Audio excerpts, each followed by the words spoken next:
प्रणाम भाई लोग, नमस्कार, सत श्री अकाल, जय श्री राम।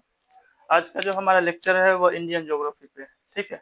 मैंने अभी तक जहाँ तक पढ़ाया है उसी से आगे बढ़ेंगे, ठीक है। कुछ बच्चे का कमेंट था कि सर आपने दोआब पढ़ाया था तो दोआब में पंजाब पंजाब हरियाणा का जो दोआब पढ़ाया था उसमें 5 का नाम नहीं लिखा था। तो वो सही बात है, मैंने नाम लिखा था, मैंने वीडियो भी बनाई थी, लेकिन वो जो है जब एडिट कर रहा था जो वो वीडियो बीच से काट लिया था, ठीक है। तो एडिटिंग में थोड़ा सा कट गया था, मैं अभी पढ़ा दूंगा फिर से, ठीक है, कोई दिक्कत नहीं है। अभी जो मैं पढ़ा रहा हूँ उससे आगे बढ़ते हैं, ठीक है, और वहां से आगे हम लोग चलते हैं, ठीक है। चलिए देखते हैं। मैंने आपको अभी पढ़ाऊंगा प्रायद्वीपीय पठारी प्रदेश। इन इंग्लिश अगर बोलूं तो पेनिसुलर पेनिसुलर पेनिसुलर ठीक है, पेनिसुलर प्लेट्यू प्लेट्यू ठीक है। पेनिसुलर प्लेट्यू के बारे में पढ़ाऊंगा। देखो, पेनिसुलर इन इंग्लिश आप लोग समझ जाओ, इन इंग्लिश आप लोग पहले समझ जाओ, आसानी से समझ जाओगे। पेनिसुलर बना है पेनिसुला से। पेनिसुला का मतलब होता है जो ऐसा स्थान जो तीनों तरफ से पानी से घिरा होता है उसको पेनिसुला कहते हैं, ठीक है, इन इंग्लिश। अभी हम लोग यहाँ से चलते हैं। देखो लिखा हुआ क्या है, प्रायद्वीपीय पठारी प्रदेश, ये हर पॉइंट इसी का है, ठीक है। संपूर्ण भारत का, जितना बड़ा भारत है हमारा, उसका सबसे बड़ा भौतिक प्रदेश जो है प्रायद्वीपीय पठारी प्रदेश है, ठीक है। संपूर्ण भारत का सबसे बड़ा भौतिक प्रदेश कौन सा है? प्रायद्वीपीय पठारी प्रदेश है, ठीक है। जो कुल क्षेत्रफल कहने का मतलब है भारत का जितना बड़ा क्षेत्रफल है 100%, उसका लगभग आधा 50% जो प्रायद्वीपीय पठारी प्रदेश आता है, ठीक है। देखो, हिमालय 5 लाख वर्ग किलोमीटर में, हिमालय कितने वर्ग किलोमीटर में? 5 लाख वर्ग किलोमीटर में। इसको इस तरह से भी लिखा जा सकता था, km², तो आप लोग समझ जाते वर्ग किलोमीटर ही लिखा हुआ है, ठीक है। हिमालय 5 लाख वर्ग किलोमीटर व उत्तरी मैदान जो है 7 लाख वर्ग किलोमीटर क्षेत्र में फैला हुआ है या विस्तृत है, ठीक है। फिर से हम लोग चलते हैं। मैंने आपको पढ़ाना शुरू किया है प्रायद्वीपीय पठारी प्रदेश। मैंने बताया भारत जो है, पूरा भारत का क्षेत्रफल जितना बड़ा है उसका आधा जो है लगभग प्रायद्वीपीय पठारी प्रदेश का हिस्सा है, ठीक है।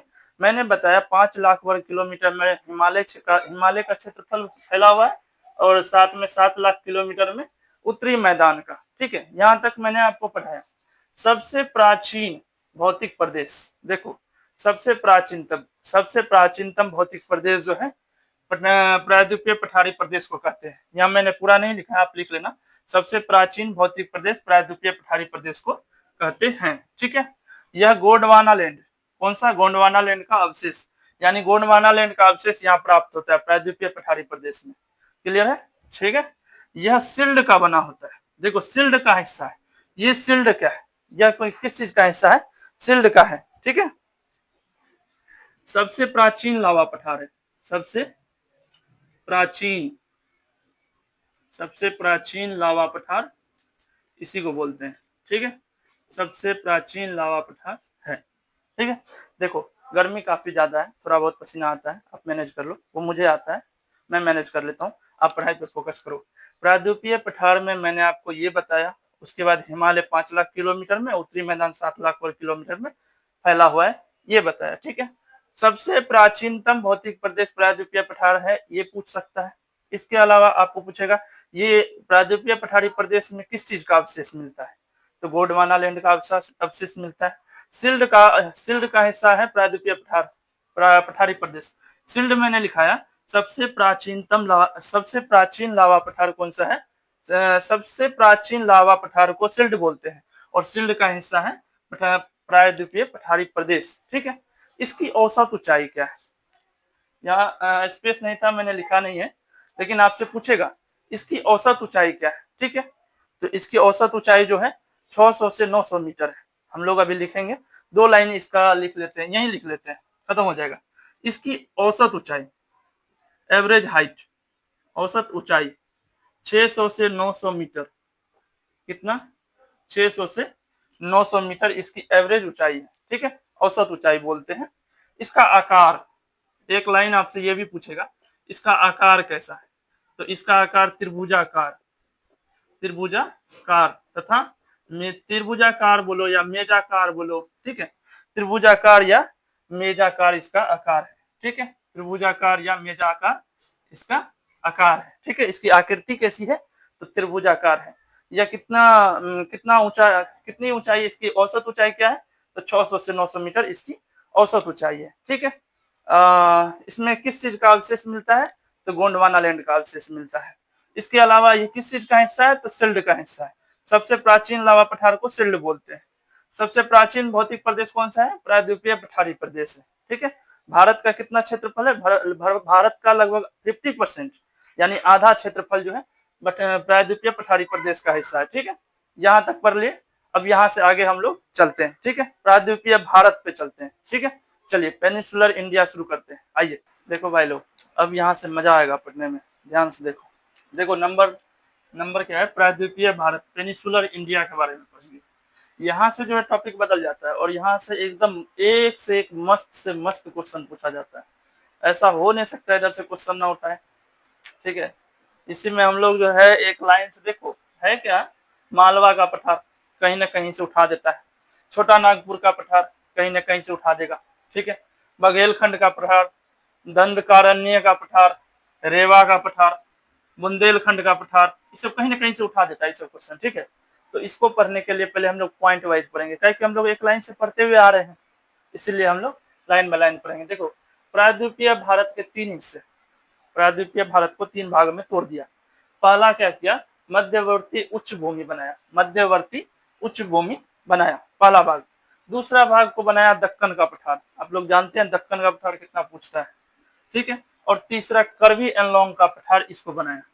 ठीक है, आज जो हम लोग पढ़ेंगे और अभी जो हम लोग पढ़ रहे हैं उसमें हम लोग शुरू करेंगे यहाँ से मध्यवर्ती उच्च भूमि, मध्यवर्ती उच्च भूमि से हम लोग शुरू करेंगे और यहीं से पॉइंट से पूछता भी है। ठीक है, ये जो इतना बड़ा चित्र मैं बनाया हूँ ये इसी के लिए बनाया हूँ, मध्यवर्ती उच्च भूमि के लिए। ठीक है, पूछेगा सवाल यहीं से इंपॉर्टेंट क्वेश्चन सब जो है ना उठा उठा के आपके हाथ में दे देगा, बोलेगा कि बताओ।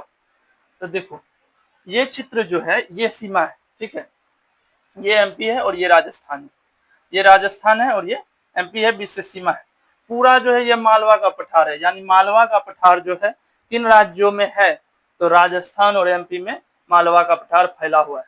ठीक है, आपसे पूछेगा जरूर मालवा का पठार कौन से राज्य में है, 2-4 ऑप्शन दे देगा, या फिर ऐसा भी पूछ सकता है मालवा का पठार किस राज्य में नहीं है, उसमें राजस्थान एमपी देगा ही देगा, तीसरा कोई एक उठा के दे देगा, छत्तीसगढ़ दे देगा। अब बोलेगा कि छत्तीसगढ़ में मालवा का पठार है, तो आप अगर आपको पता है, आपने ये वीडियो देखा है तो आपको मालूम चलेगा है, नहीं देखा है तो आपको मालूम चलेगा कि तीनों में हो सकता है। ठीक है, देखो ये छत्तीसगढ़ में नहीं है, मालवा का पठार कहाँ है, राजस्थान और एमपी में, राजस्थान से बीच से सीमा बनती है ना, ये पूरा जो है, देखो मैं दिखाता हूँ ऐसे, ये पूरा जो है यहाँ से यहाँ तक होते हुए पूरा जो है मालवा का पठार है, इतना बड़ा। मालवा का पठार जो है राजस्थान के भी क्षेत्र में है और एमपी के भी क्षेत्र में है, यानी राजस्थान और एमपी में फैला हुआ है मालवा का पठार। मैं लिखा दूंगा, आप टेंशन ना लो, बस अभी समझ जाओ। ठीक है, अब देखो बुंदेलखंड का पठार, तो सर बुंदेलखंड का पठार कहाँ है, उत्तर प्रदेश और एमपी में। ये जो बुंदेलखंड का पठार है ये कहाँ है, यूपी और एमपी में फैला हुआ है, यूपी और एमपी में फैला हुआ है। देखो बुंदेलखंड का पठार यहाँ से यहाँ तक का है, ये प्रोसेस जो यहाँ से यहाँ तक का प्रोसेस है, ये पूरा बुंदेलखंड का पठार है। इसमें यूपी ऊपर है, एमपी नीचे है, देख रहे हो, ये एमपी का हिस्सा है ना, तो ये एमपी जब हिस्सा है तो इसमें एमपी में फैला हुआ है बुंदेलखंड का पठार। ठीक है, तीसरा है रेवा का पठार, रेवा, ये रेवा जो है मुख्य तौर से एमपी में है, मध्य प्रदेश में। ठीक है, लेकिन कुछ हिस्सा यूपी में भी आता है, मध्य प्रदेश में है, और कुछ हिस्सा, कुछ भाग छोड़ो, कुछ थोड़ा सा भाग उत्तर प्रदेश में भी है। ठीक है, रेवा का पठार, ये रेवा का पठार हो गया। ये है आपका बघेलखंड का पठार, बघेलखंड का पठार है। बघेलखंड कहाँ कहाँ पे है, तो देखो एक तो उत्तर प्रदेश में है, दूसरा मध्य प्रदेश में, और तीसरा छत्तीसगढ़ में भी है। ठीक है, ये ढो हट गया, आप देख लेना। बघेलखंड का पठार कहाँ है, बघेलखंड का पठार कहाँ है, उत्तर प्रदेश में भी है, मध्य प्रदेश में भी है, और छत्तीसगढ़ में भी है। ठीक है, पूछेगा रेवा का पठार कहाँ कहाँ है सर, मुख्य तौर से एमपी में, मध्य प्रदेश में, लेकिन कुछ भाग जो है आपको उत्तर प्रदेश में भी मिलेगा। झारखंड, सब जानते हैं कि छोटा नागपुर के लिए, छोटा नागपुर का पठार कहाँ पे होता है, झारखंड में। छोटा नागपुर का पठार कहाँ है, तो झारखंड में। ठीक है, ये वाला एरिया दंडकारण्य का पठार है। कौन सा पठार है, दंडकारण्य पठार, दंडकारण्य का पठार है। कहाँ कहाँ है, छत्तीसगढ़ में है, महाराष्ट्र में है, आंध्र में है, आंध्र प्रदेश और उड़ीसा में, ईटीसी मतलब आदि में, ठीक है। ये सतपुड़ा पर्वत है, आप लोग जानते हैं सतपुड़ा पर्वत के बारे में, और मैंने जब हिमालय पढ़ाया तो मैंने उसमें सतपुड़ा पर्वत पढ़ाया भी है। थोड़ा बहुत और आगे बढ़ते हुए हम लोग जब आगे पढ़ेंगे, अभी मैंने लिखा है ना उसमें, तो उसमें हिमालय के बाद अरावली, सतपुड़ा, विंध्याचल, ये सब थोड़ा थोड़ा पढ़ते चलेंगे, ठीक है, अच्छे से पढ़ेंगे। नर्मदा नदी, नर्मदा नदी देखो दो जगह के बीच से घाटी जा रही है, इसलिए ये एक नर्मदा नदी घाटी है, ठीक है। ये पूरा यहाँ तक, ठीक है। ये सतपुड़ा पर्वत है। ये कौन सा है, तो ये है दंडकारण्य का पठार। देखो अब मैंने डायग्राम से आपको समझाया, अब एक एक करके मैं लिख के समझाता हूँ, ठीक है। याद करना पड़ेगा, इसके अलावा दूसरा ऑप्शन नहीं है इसमें। अभी हम लोग पढ़ रहे हैं मध्यवर्ती उच्च भूमि, ठीक है। तो मध्यवर्ती उच्च भूमि में मैं एक एक करके सबको पढ़ाऊंगा, इसलिए फिर से आप एक बार देख लो। मालवा का पठार कहाँ कहाँ है, तो राजस्थान और मध्य प्रदेश के बीच में। मालवा का पठार राजस्थान और मध्य प्रदेश में आता है। आपसे पूछेगा मालवा का पठार कहाँ है, तो राजस्थान में भी है और मध्य प्रदेश में भी है। राजस्थान और मध्य प्रदेश, एमपी, राजस्थान और मध्य प्रदेश में फैला हुआ है मालवा का पठार, ठीक है। बुंदेलखंड का पठार कहाँ है, उत्तर प्रदेश और मध्य प्रदेश। बुंदेलखंड का पठार उत्तर प्रदेश और मध्य प्रदेश। रेवा का पठार मध्य प्रदेश में ही है, लेकिन कुछ भाग उत्तर प्रदेश में भी है, ठीक है। ये है बघेलखंड का पठार, उत्तर प्रदेश, मध्य प्रदेश और छत्तीसगढ़। बघेलखंड का पठार कहाँ है, उत्तर प्रदेश, मध्य प्रदेश और छत्तीसगढ़। झारखंड में छोटा नागपुर का पठार, झारखंड में छोटा नागपुर का पठार। और महाराष्ट्र, छत्तीसगढ़, आंध्र प्रदेश और उड़ीसा में दंडकारण्य का पठार, ठीक है। अब हम लोग एक एक करके आगे बढ़ते चलते हैं, आप इसको लिख लेना, ठीक है। चलो आप इसको लिख लो, एक एक करके हम लोग आगे बढ़ते हैं। मालवा का पठार पढ़ेंगे। मालवा का पठार, मालवा का पठार कहाँ कहाँ है, ये राजस्थान और एमपी में, राजस्थान व एमपी में फैला हुआ है, ठीक है। राजस्थान और एमपी में विस्तृत है या फैला हुआ है, कौन सा, तो मालवा का पठार, ठीक है। निर्माण, इसका निर्माण कैसे हुआ है, तो निर्माण जो है क्रिटेशियस काल में, ठीक है। क्रिटेशियस काल में, क्रिटेशियस काल में इसका निर्माण हुआ है। कौन से काल में, तो क्रिटेशियस काल में इसका निर्माण हुआ है, ठीक है। क्रिटेशियस काल में लावा जमाव के कारण, लावा जमाव के कारण मालवा का पठार का निर्माण हुआ है, ठीक है, ठीक है। पहला पॉइंट, मालवा का पठार आपसे पूछेगा किन दो राज्यों में है, तो राजस्थान और मध्य प्रदेश में मालवा का पठार है। कब निर्माण हुआ, क्रिटेशियस काल में इसका निर्माण हुआ, कैसे, लावा जमाव के कारण, ठीक है। लावा जमाव के कारण जो है मालवा का पठार का निर्माण हुआ है। इसको राजस्थान में, इसको मतलब मालवा का पठार को राजस्थान में हरोती का पठार कहते हैं, ठीक है। राजस्थान में हरोती का पठार या हरोती पठार कहते हैं, ठीक है। हरोती पठार कहा जाता है, ठीक है। आपसे पूछेगा मालवा का पठार को राजस्थान में क्या बोलते हैं, तो हरोती पठार कहते हैं, ठीक है। हरोती पठार कहाँ कहते हैं, तो मालवा का पठार को कहते हैं। किसको कहाँ पे कहा जाता है, तो राजस्थान में कहा जाता है। मालवा का पठार का निर्माण क्रिटेशियस काल में हुआ है, किस चीज से, तो लावा जमाव के कारण, ठीक है, ठीक है। चलिए यहाँ से कुछ पॉइंट है मैं लिख देता हूँ, तब बढ़ते हैं आगे, ठीक है। लो आगे, ठीक है। अभी मैंने ये दो पॉइंट समझाया आपको लिखा के, ठीक है। अब यहाँ से डायरेक्ट समझा देता हूँ। ये देखो, यहाँ लावा चट्टानों के आपक्षयित, ये वेदरिंग क्या होता है, वेदरिंग का मतलब होता है टूटना फूटना, टूटने फूटने से, ठीक है। इसका मतलब है टूटने फूटने से, ठीक है। टूटने फूटने से निर्माण हुआ है, किसका निर्माण हुआ है, अच्छा, यहाँ लावा चट्टानों के अपेक्षित यानी टूटने फूटने से होने वाले से काली मिट्टी का निर्माण हुआ है। क्या बोल रहा है कि लावा चट्टान जो थी वो टूटे फूटे, ठीक है। लावा चट्टान वहां जो जमा हुए, जिनके कारण जो है मालवा का पठार का निर्माण हुआ। मैं एक कहानी के रूप में समझा। देखो मालवा का पठार कैसे निर्माण हुआ है, क्रिटेशियस काल था उस समय, और उस समय जो है न लावा जो है गिरे, वो जमा हुए, जमा होने से मालवा का पठार का निर्माण हुआ। मालवा का पठार निर्माण हो गया है, अब वो जो जमाव हुआ है वो थोड़ा थोड़ा टूटे फूटे, और टूटने फूटने से काली मिट्टी का निर्माण हुआ है, ठीक है। वही बोल रहा है कि लावा चट्टानों के टूटने फूटने से काली मिट्टी का निर्माण हुआ है। इस पठार से चंबल श्रीपा, कौन सी नदियां? चंबल श्रीपा, काली सिंच, काली सिंच, सिंच, पार्वती नदियां प्रवाहित होती है यानी बहती है। ठीक है, मालवा के पठार से कौन सी नदियां मालवा के पठार से कौन सी नदियां बहती है आपसे पूछेगा। पार्वती नदी, ये तो फेमस है, इंपॉर्टेंट है, याद रखना। ठीक है, पूछ भी करेगा। पार्वती नदी कहाँ से बहती है? तो मालवा के पठार से।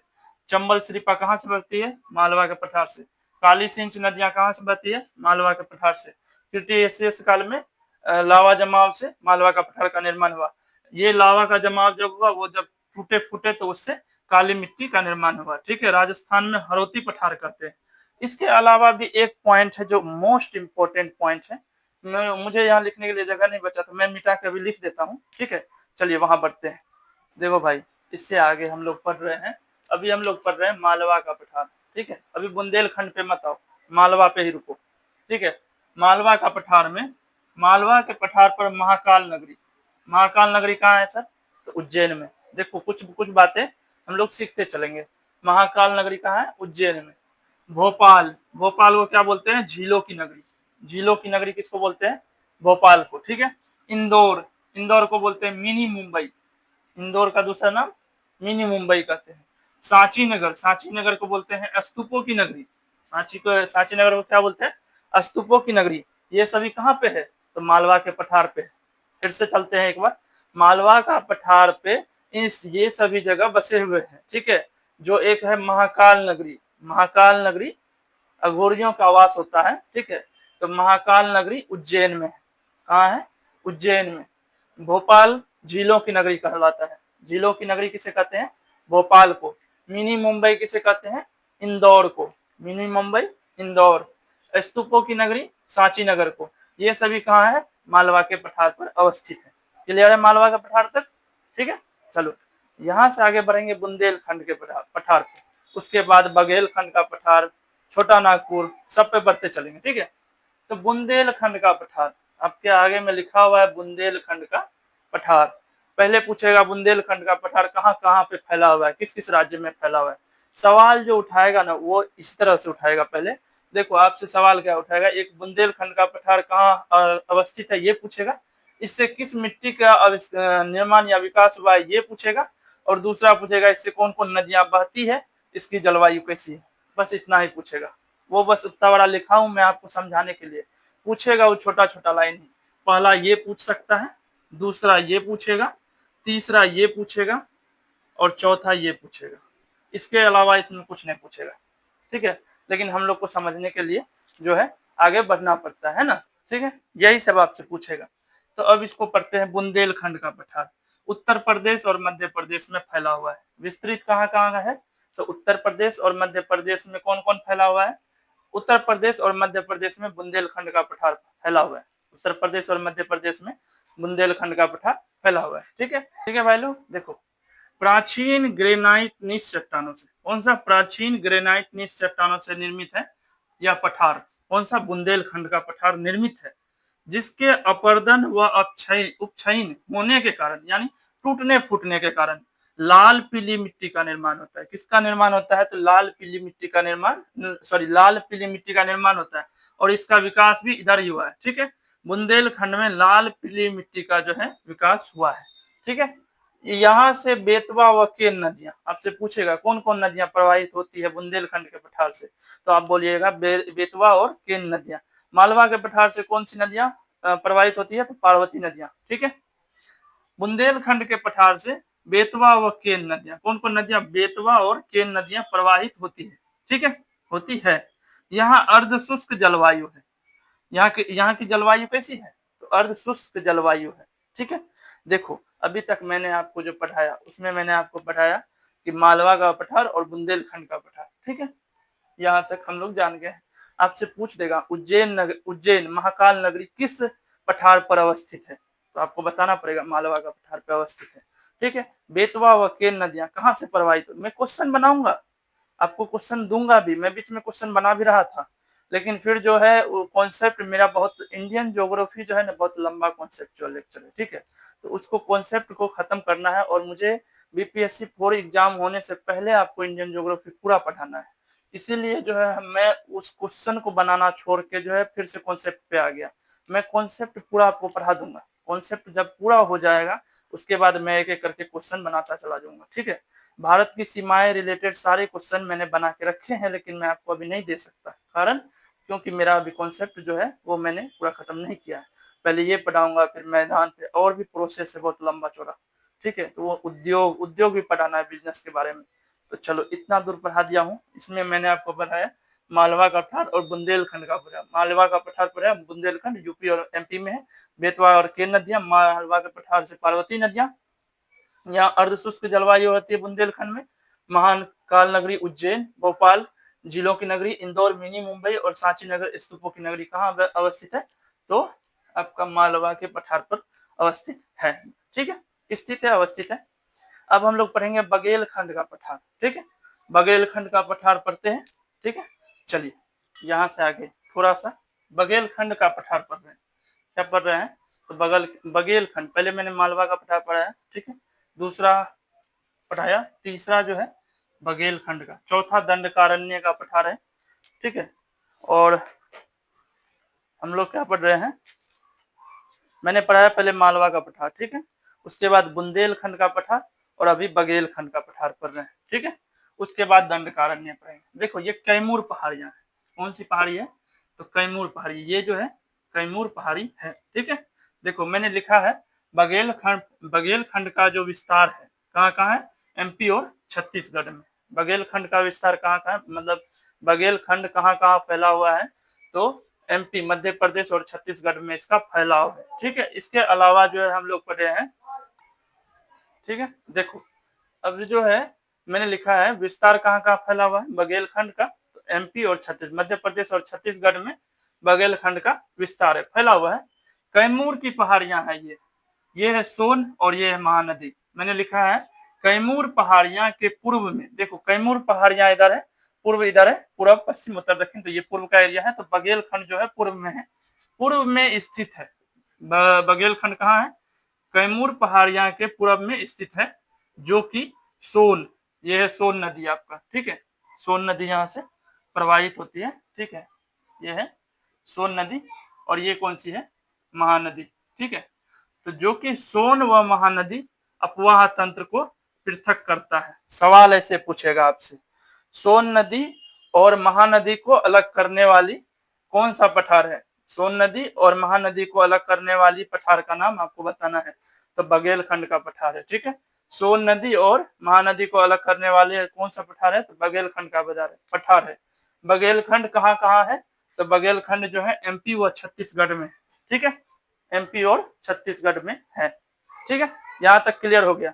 द्वाब में जो कुछ क्वेश्चन छूटे हुए थे मैं उसे बस करवा के आगे जो है लेक्चर को समाप्त कर दूंगा। आपका यहाँ तक खत्म हो गया है, ठीक है। जो द्वाब पढ़ रहे थे, जिनका छूट गया था, मैं उनको थोड़ा सा क्लियर करवा देता हूँ। चलिए आगे जो है हम लोग पढ़ रहे थे द्वाब, उसमें उसमें जो मेरा कुछ लेक्चर में छूट गया था, बस उसको कवर करवाने के लिए अभी 2 मिनट का लेक्चर बचा हुआ है, ठीक है। आपका जो है बघेलखंड से दंडकारण्य का पठार हम लोग कल पढ़ेंगे, ठीक है। मैं पहले बता देता हूँ। देखो जो छूट गया था, ये जो द्वाब है, ये द्वाब किस चीज का हम लोग पढ़ रहे थे? तो पंजाब हरियाणा का द्वाब पढ़ रहे थे, ठीक है। ये द्वाब किसका था? पंजाब हरियाणा द्वाब, ठीक है। पंजाब हरियाणा द्वाब, द्वाब पढ़ रहे थे, ठीक है। इसमें हम लोग इस तरीके से याद किए थे कि 5 उंगलियां, जैसे 5 उंगलियां होती है, उसी तरह पंजाब हरियाणा का द्वाब होता है, ठीक है। इस तरह से हम लोग याद रखते हैं। तो हम लोग पहला जो है सिंधु सागर द्वाब, सिंधु सागर द्वाब मैंने डायग्राम से आपको बताया था। सिंधु सागर द्वाब जो है सिंधु और कौन सी नदी है? झेलम। सिंधु और झेलम के बीच में एक द्वाब है। देखो मैंने आपको बताया था क्या, एक नदी यहाँ से बह रही है जो सिंधु है, और एक नदी यहाँ से बहेगी जो झेलम है। बीच में जो भूमि है, जो उपजाऊ भूमि है, द्वाब का मतलब होता है दो नदियों के बीच में जो उपजाऊ भूमि होती है उसको द्वाब कहते हैं। तो ये जो उपजाऊ भूमि है, इसी को जो है इसको क्या बोलेंगे? ये सिंधु है, ये झेलम है, तो बीच में जो उपजाऊ नदी है उसको, उपजाऊ भूमि है, उसको बोलेंगे सिंधु सागर द्वाब, ठीक है। सिंधु सागर द्वाब क्लियर हो गया। देखो झेलम नदी और चिनाब, झेलम का झ उठा लेंगे तो चाज, चाज द्वाब जो है यहाँ झेलम होगी, यहाँ पे चिनाब होगी, इसके बीच में जो उपजाऊ भूमि होगी उसको बोलेंगे चाज दोआब। ठीक है। चिनाब और रावी के बीच में रचना दोआब, चिनाब और रावी के बीच में रचना दोआब। ठीक है। रावी और ब्यास के बीच में बारी या ऊपरी दोआब, बारी या ऊपरी दोआब। ठीक है। सतलज और ब्यास दो नदियों के बीच में कौन सी होगी दोआब? तो बिस्त दोआब। ठीक है। ये 5 दोआब थे जो आपके छूट गए थे, देख लो ध्यान से, यही 5 दोआब जो है छूट गए थे आपके, जो मुझे पढ़ाना भी था, और ये पंजाब हरियाणा का दोआब है। ठीक है। पंजाब हरियाणा के मैदान में मैं पढ़ा रहा था, तो 5 दोआब को डायग्राम से मैंने बता दिया था, लेकिन मैंने लिखाना भूल गया था, इसलिए मैंने लिखाया नहीं था, तो अब मैंने लिखा दिया है। ठीक है। इसके अलावा हम लोग प्रायद्वीपीय भारत पढ़ रहे हैं, ठीक है, जिसमें मध्यवर्ती भारत पढ़ रहे हैं, मध्यवर्ती उच्च भूमि पढ़ रहे हैं। ठीक है। उसमें हम लोग दंडकारण्य पठार और छोटा नागपुर का पठार पढ़ेंगे, जो कि कल पढ़ेंगे। ठीक है। यहाँ से आगे आपका लेक्चर खत्म हो जाता है, और आप लोग जो है लेट्स डू को जरूर सब्सक्राइब करें, लेट्स डू को जरूर सब्सक्राइब करें। ठीक है। सब्सक्राइब करें, लेट्स डू को जरूर सब्सक्राइब करें। ठीक है। चलिए यहाँ से आगे, धन्यवाद।